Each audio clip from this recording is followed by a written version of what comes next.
नमस्कार दोस्तों, आज हम भादोड़ी चौथ माता की व्रत कथा पढ़ेंगे। एक साहूकार के एक बेटा बहू थे। साहूकार के पास पूर्वजों का कमाया हुआ बहुत सारा धन था। दोनों कुछ काम नहीं करते, उसी धन संपत्ति से अपना गुजारा करते थे। जब बहू गाय को रोटी देने नीचे जाती तो उसकी पड़ोसन पूछती कि बहू क्या खाकर आई है। तब वह कहती, ठंडी बासी खाकर आई हूँ। एक दिन साहूकार के बेटे ने ये बात सुन ली और उसने अपनी माँ को सारी बात बताई और पूछा, माँ तू रोज़ गर्मा गर्म खाना परोसती है, तब भी तेरी बहू पड़ोसन से ठंडी बासी खाकर आई हूँ ऐसा क्यों कहती है। तब माँ ने कहा, बेटा मैं तो चारों थालियाँ एक समान लगाती हूँ, पर यदि तेरे को विश्वास नहीं है तो कल अपनी आंखें बंद कर सो जाना और अपनी आंखों से देख लेना। दूसरे दिन बेटे ने तबीयत खराब होने का बहाना बनाकर लेट गया और उसने देखा उसकी पत्नी ने खीर खांड का गर्मा गर्म भोजन किया। रोजाना की तरह वह नीचे उतरी। पड़ोसन ने पूछा कि बहू क्या खाकर आई है। उसने वही रोजाना वाला जवाब दिया, ठंडी बासी खाकर आई हूँ। तब उसके पति ने उसका हाथ पकड़ लिया और पूछा, अभी तो तू गर्मा गर्म खाना खाकर आई है, फिर झूठ क्यों बोल रही है। तब उसको पत्नी ने कहा, ये धन न तो आपका कमाया है और न ही आपके पिताजी का। अगर इसी तरह धन खर्च करते रहे तो एक दिन गरीब हो जाएंगे। उसके पति को पत्नी की बात बुरी लगी और वह परदेश चला गया। उसकी पत्नी 12 महीने के चतुर्थी व्रत किया करती थी। उसके पति को प्रदेश में रहते हुए 12 वर्ष बीत गए। तब चौथ माता बिंदायक जी ने सोचा, अब इसके पति को बुलाना चाहिए, नहीं तो इस कलयुग में हमें कौन मानेगा, कौन पूजेगा। चौथ माता लड़के के सपने में जाकर बोली, तू घर चला जा, तेरी पत्नी तुम्हें बहुत याद करती है।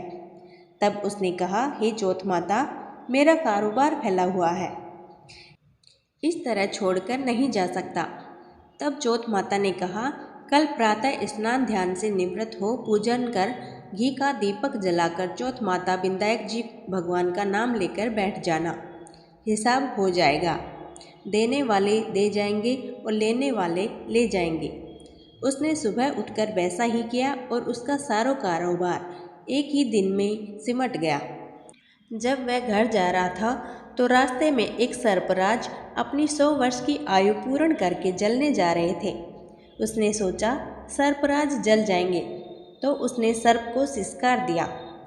तभी सर्पराज ने कहा, हे पापी दुष्ट, मैं अपनी सर्प योनि से मुक्ति पाने जा रहा था, लेकिन तूने मुझे सिसकार दिया, इसलिए मैं तुझे ढसूंगा। तब वह लड़का बोला, हे सर्पराज, तुम मुझे अवश्य ढस लेना, बस मैं एक बार मेरी माँ एवं पत्नी से मिलना चाहता हूँ। आप कल रात मुझे ढस लेना। जब पति घर आया तो बहुत उदास था। माँ और पत्नी से मिला और अपने कमरे में जाकर सो गया। उसकी पत्नी बहुत चतुर थी। उसने पति के मन की बात जानकर पहली सीढ़ी पर दूध का कटोरा रख दिया, दूसरी पर बालू मिट्टी बिछा दी और तीसरी पर फूल की पंखुड़ियाँ बिखेर दी और चौथी पर इत्र छिड़क दिया और पांचवी पर गुलाल बिछा दी, छठी पर मिठाई रख दी, सातवीं पर कीड़ियों के लिए सत्तू डाल दिया और अपनी चोटी नीचे लटकाकर कमरे का दरवाज़ा खुला छोड़कर सो गई। सर्पराज आए, दूध पिया और बालू में खूब किलोल करे। साहूकार के बेटे, तूने सुख तो बहुत दिया, पर वचनों से बंधा हुआ हूँ, डसूंगा तो अवश्य।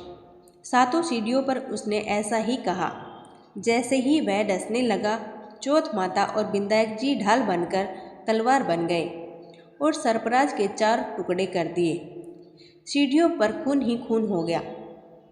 सर्पराज की पूंछ का टुकड़ा लड़के की जूती में गिर गया। सोचा, डसूंगा तो अवश्य, पर उसकी पत्नी प्रतिदिन कीड़ी नगरा सींचती थी।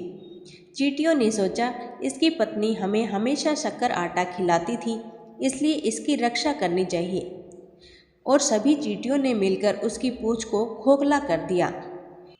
जैसे ही सुबह हुई, वहाँ खून ही खून हो रहा था। माँ ये देखकर रोने लगी। उसने सोचा मेरे बेटे बहू को किसी ने मार दिया।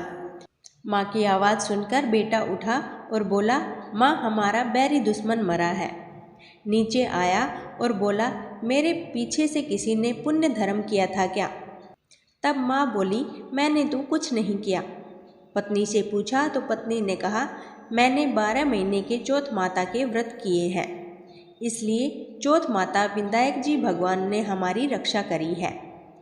तब सासू जी बोली, मैं इसको 4 समय का खाना देती थी, तो फिर इसने चौथ का व्रत कब किया?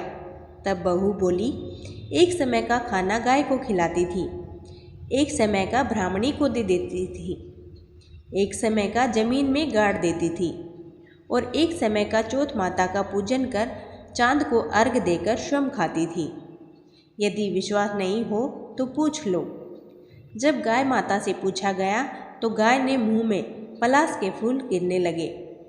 ब्राह्मणी से पूछा तो उसने हामी भर ली। जमीन खोदकर देखा तो सोने के चक्र मिले।